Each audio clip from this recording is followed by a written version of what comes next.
The Potentially Terrifying Intelligence of Orangutan by Casual Geographic. I already know it's going to be a banger. It's Casual Geographic. So without further ado, Tree hippies don't always choose peace, but in 2014, one shocked scientist when she not only orchestrated the life canceling of another, she essentially hired a hitman to do it.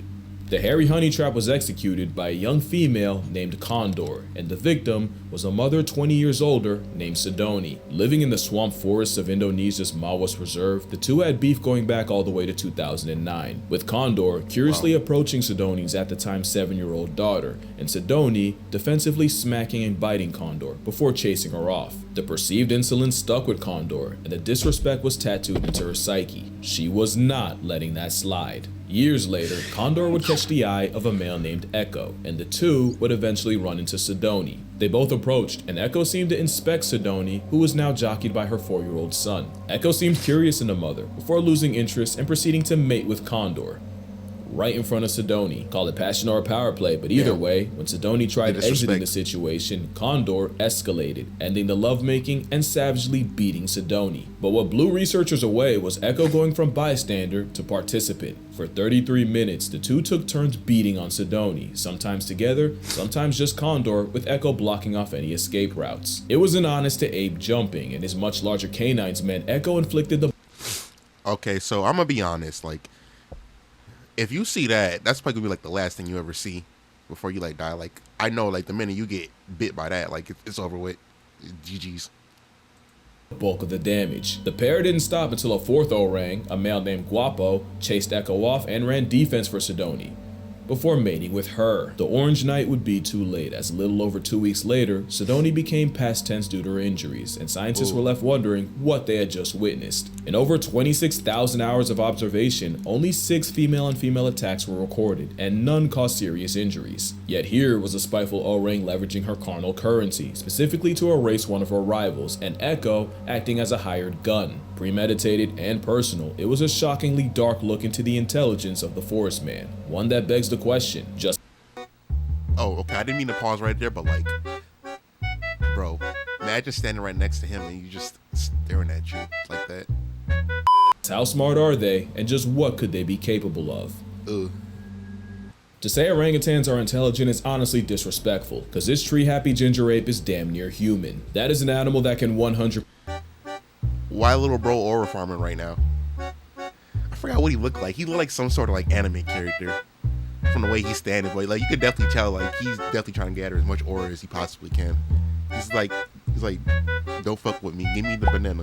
Their name, Orangutan, literally translates to man of the forest, because locals swore they were plus-size people that chose not to speak because they know then they'd have to get jobs. In 2014, a court in Argentina actually granted human rights to Sandra the orangutan after 20 years of captivity. There's a cute saying that goes, if you give a chimp a screwdriver, it'll use it as a weapon. A gorilla would accidentally break it. A bonobo would become the screwdriver, but an orangutan, he'd hide it, use it to dismantle his cage, and then let all his friends out. There's a bunch of reasons for this brainy Bigfoot, and one of them is them being the biggest mama's boys on Earth. No other mammal spends more time with its mother, except humans. In the up to and often over 10 years of being her shadow, baby orangs learned everything about how to orangutan. Not only that, but daughters often live around their moms even after having their own baby. This means orangutans are one of the few animals that have a legitimate culture, and what we see is a sum of generational wisdom passed down. In 2022, a notorious Sumatran male named Raucus was seen using a medicinal plant to help heal a face wound he'd gotten in a fight. The 30-something-year-old applied the chewed-up paste of the akar kuning, an anti-inflammatory, antibacterial flowering plant traditionally used to treat... Oh yeah, I forgot about that.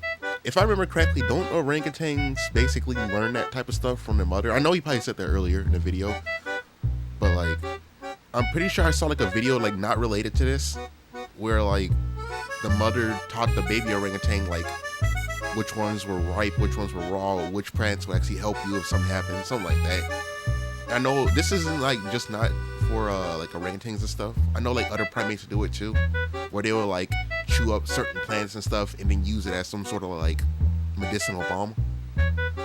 I honestly forgot where I learned it from, but malaria and diabetes. Raucus applied the paste for 7 minutes until it covered his wound, and 5 days later, it was completely healed. It's not the first time we've seen animals self-medicate. Parrots will eat clay to detox from all the leaves, and elephants will apparently eat certain plants to induce labor. But what made Raucus so radical is the simple fact that they rarely eat that plant to begin with. There's more evidence of orangs self-medicating with the same plants used by locals, and it's likely this knowledge was taught, and not by humans. Mothers will even teach their young to have the same preferences for food, so that when they get older, they can forage in the same area without directly competing with all the other mother-child pairs. Another thing this citrus simian is smart enough to understand is calculated reciprocity. In this viral video, you see this man Vitaly trade snacks with a zoo orangutan. Not only did the hairy haggler refuse until he understood that he'd be getting something back, I swear you can see him check for zookeepers. If it sounds like a stretch, it's scientifically proven this untaxable entity understands the concept. 2 orangutans at the Leipzig Zoo in Germany were given 3 different tokens and quickly learned that they could exchange one type for bananas for themselves.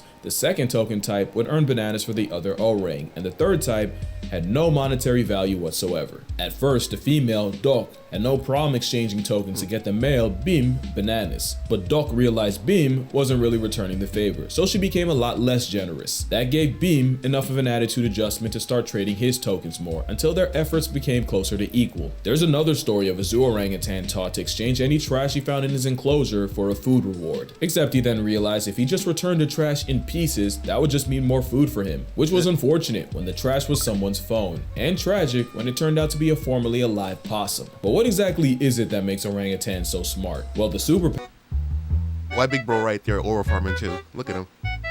You can't tell me that he isn't. power is how they learn. When orangutans are spending all that time with their mothers, they learn everything they need to by watching and copying. Even after they leave, young males will find an older, phalangeed male to use as a role model, learning how to be an alpha male by mimicking everything he does. Mimicry is how they learn, and that learning creates cultures. It's scientifically proven when resources are good, orangs spend more time around each other and more time peering, watching, observing the other orangs. It's not just people watching, it's gathering intel, and they don't just do it to each other. Orangs regularly learn things just by watching the humans around them. This male was seen attempting to catch fish after clocking locals doing it, and one female, Supina, tried starting a fire by dipping a glowing stick in kerosene, blowing on it, and even rubbing it with another stick. But this shadow clone jutsu can be wildly inconvenient. Camp Liki is an orangutan research and rehabilitation reserve where the Auburn apes have plenty of opportunity. Bro, I know dude's sweating. He for sure sweating, bro. He looking about like shit.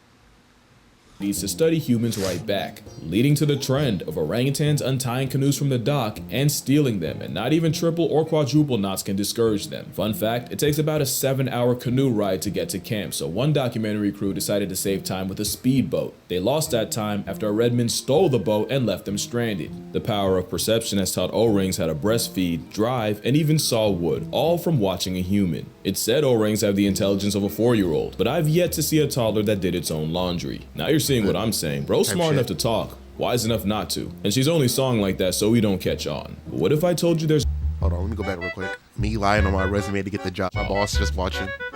What if I told you there's an even higher level of intelligence they can get to?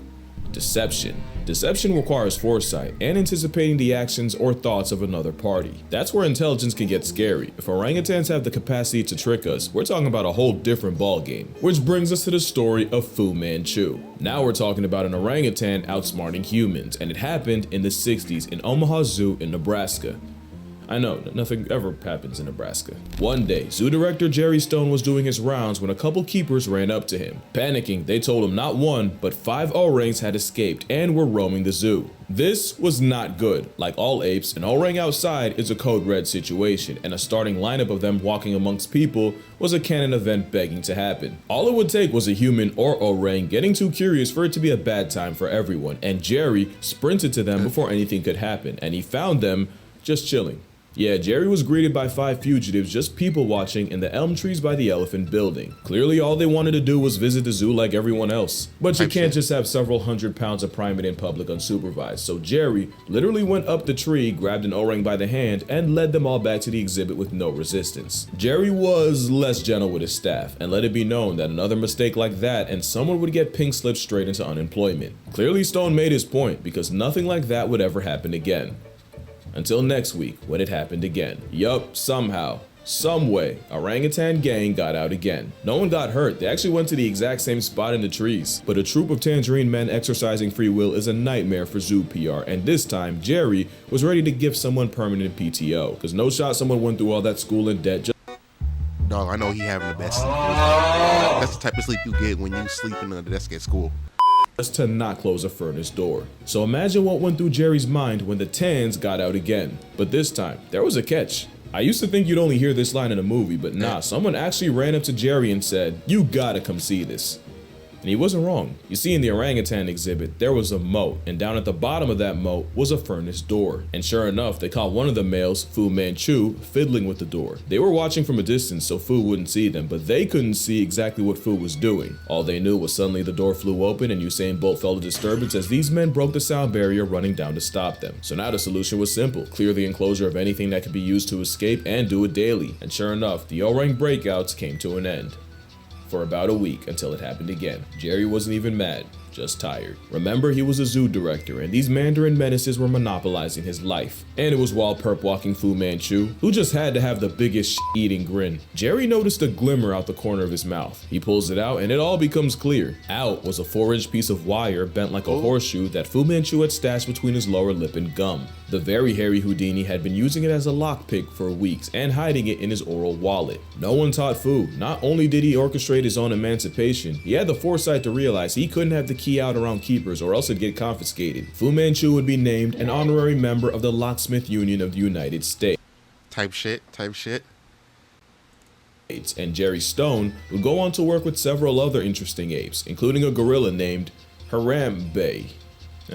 Fu Manchu wouldn't be the last, or arguably the most creative. 27-year-old Carter used a stick to short-circuit an electric wire, and then used a bunch of sticks as a ladder to climb out her enclosure. She then just sat and enjoyed the view for 30 minutes, until her keepers pulled up with tranquilizers, at which point she just went back in. Last year, Kimbali broke out of an $11 million habitat in Toronto by cartwheeling past a wire barrier. Mind you, that habitat opened up the summer before. Bro flexed on them 11 million ways. The important thing is, in none of these cases do you see an orang get out with malicious intent. Most times they just cosplay as people. But what if one did have beef and use his powers for malfeasance? This is Ken Allen. It's the most famous name in orangutan lore, and you wouldn't even know the name if his mother Maggie had succeeded in smothering him before he even got it. He'd be named after the two zoo officials that would raise him instead, Ken Willingham and Ben Allen. As a baby, he'd soft launch his shenanigans by regularly unscrewing the bolts of his crib and dismantling it. And once he got too big I know he was going to be a handful the minute he did that. for a crib, keeper Joanne Thomas would take him around the zoo in a stroller, a decision that arguably cost the zoo thousands. 5 days after moving into his new enclosure, June 13, 1985, Ken climbed a wall and got out. Years before, folks caught Ken building a DIY ladder out of some branches. One thing I didn't mention is living in the trees full time means orangutans literally make their beds every single night. Up to 20,000 in a life. Clearly the craftsmanship carries on. Ken Allen spent his freedom wandering the zoo, taking pictures with patrons, before getting escorted back. Not a great thing to happen, but no one got hurt, the wall he scaled got extended, and surely this wouldn't happen again. July 29th of that year, Ken found a way out again, but this time, his intentions weren't pure. You see, there was another orang, Otis. Ken did not like Otis. Ken hated Otis. He hated him so much that they actually had to be separated because orangs might be an endangered species, but as long as they are roommates, Otis was an endangered individual. So when Ken escaped a second time, he went straight for Otis's corner and chucked rocks at him. That premeditated stoning put him in solitary confinement. But I'm sure Ken will tell you it was worth it. But the reason for the beef might have been jealousy. Otis was the breeding star of San Diego, with nearly 10 kids and 3 wives. Ken hated him as a Motherfucker out for blood. I thrive off negativity. No, he was like, that man's is my ops. so the zoo gave him 4. And of course that backfired, when Ken started teaching them how to disrespect infrastructure too. One day, someone left a crowbar in the enclosure, and instead of using it while everyone watched, he just tossed it aside, like he didn't even care. An actual orang move, except he threw it to a female named Vicky, and she used it to pry open a window and free them both. Also, And he was like, hey, Vicky, do my light work. So Otis wasn't the only victim. Apparently he took offense to a TV crew filming a documentary on gorillas and pelted them with rocks, until he ran out of rocks and started using cannonballs from his colon. Ken was so crafty, employees would only have a chance of studying him if they dressed like regular guests, cause Ken would never incriminate himself if someone in uniform was around. Ken would break out a few more times, never hurting anyone, except Otis. He did once approach a child and mumble, "No one will ever believe you," before walking away, and if you doubt that, your disbelief makes his legacy stronger. His legacy was he cost the zoo over $40,000 in zoo enhancements, undercover surveillance, electric wiring, and even hired rock climbers to find every possible finger, foot, and toe hold. But he likely made that back and more, with all the PR Ken Allen brought to the zoo, just by being himself. But except, I'll be honest, if there was an animal like that that's famous for escaping the zoo, I would definitely go just to see the motherfucker. Personally. for Otis, who, let's be real, must have done something to deserve it, Ken Allen never used his intellect to inflict violence. Bro just wanted a vibe. But what could an orang with a human grudge do? There's a story of an orangutan actor hating his trainer and waiting until the two were alone up in a tree, where Pierre strangled his human op and threw him to the ground. But the only proof is the obscure article I couldn't find a source for. Plus, Pierre was probably in the right. Now, Joe's revenge was more than just a story. Joe was an orangutan that appeared in over 100 movies by 1919. This was a time where there were no laws against capturing, selling, and even killing wild orangutans. Universal Studios would take full advantage, and as cute as he was as a toddler, things changed once he became a teen. There would be several incidents with Joe, including a lawsuit where a security guard claimed Joe had mauled him with over 40 bites. There was another time he escaped, and when police pulled up to catch him, Joe stole an officer's gun. But the most infamous case Damn, the monkey had a strap. was Joe breaking out of the Universal Zoo, serving straight chaos for 3 days, and even releasing 15 wolves and his elephant friend Charlie on the way out. But Joe did seem to have a code. Not only did he never attack women or children, he'd often defend them. One scene had an actor pretend to spank a child, but because Joe don't play pretend with the little ones, the orang went O-line and leveled the guy. Another scene had Joe's character help rob a lady, but when good guy Joe saw the villain looming over her, Joe folded his clothes, with him in them. By 1924, Type shit. He got morals. I respect that. He's like, hey man, don't be beating on no women, no children like that.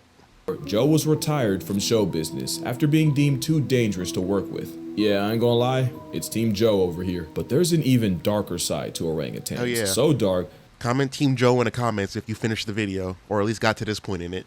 that I'ma just drop this.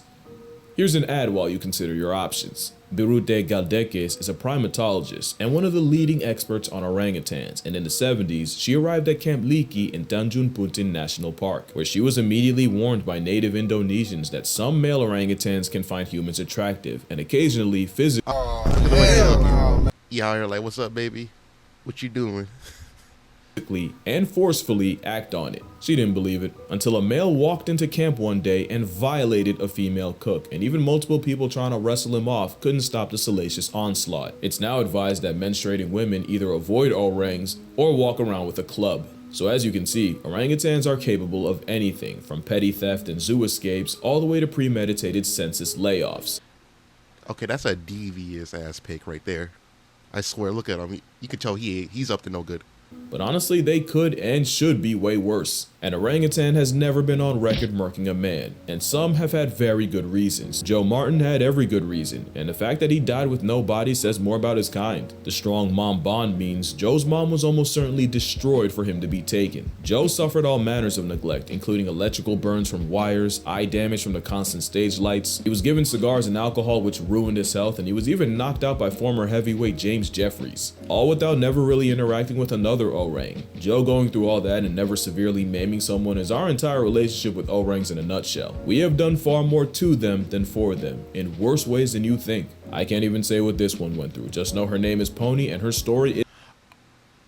Oh my god, this one. I know this story personally. This one is kind of sad. Yeah, they used her for like not so friendly things that I'm not going to say like on this video, but like, yeah, they did a lot of things to her. I'm pretty sure they rescued her, but I'm not too sure. is not for the weak. Orangutans as a whole are a victim of humanity, and the worst part is what happens when they're gone. And the worst part is what happens when they're gone. Once all the orangs in an area are gone, all the generational knowledge of how to live there dies with them. It's not just a species, it's an entire culture that goes extinct with no way of bringing it back. So what can you on your phone, computer, or TV do? One is obviously support an organization that helps with research and rehabilitation, which is why I'll be donating to Orangutan Foundation International, founded by Galdekis herself. Link down below if you'd like to as well. Also, never support a Hell yeah.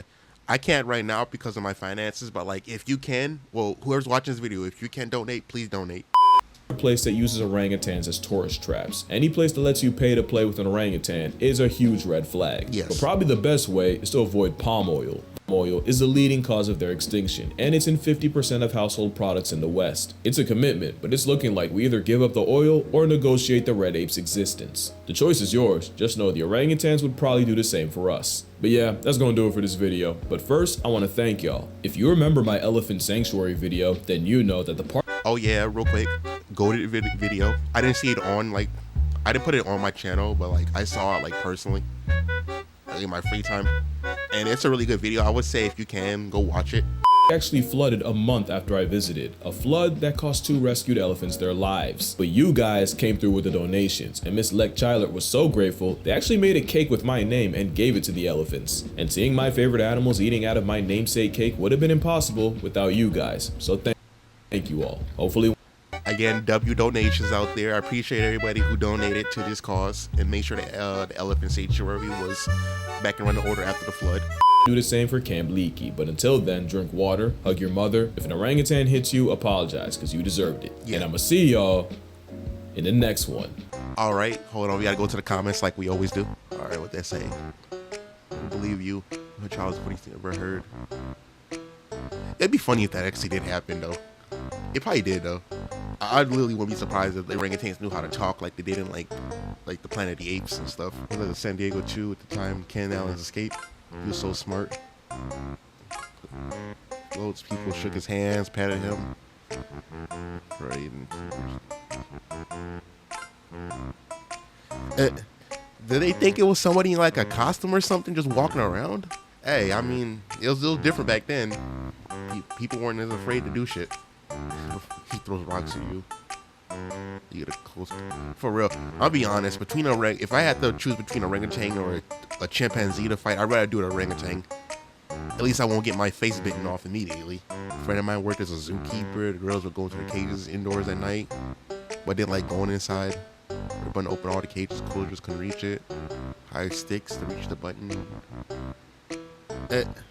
I'll be honest, like, again, we don't give like other primates besides ourselves much credit for being intelligent. For real, like some of them are like stupid smart. Again, it's like with people, like you get a whole bunch of dumb people, then you get the few that are like smart and actually know how to problem solve. Honestly, Ken Allen is he's a whole thing by himself. Alright, I'm not gonna read the rest of this. Again, if you haven't already, please subscribe to Casual Geographic. Again, one of the very goated channels on YouTube right now. So with that, again, like and subscribe. Hope you guys have a good day. Y'all awesome.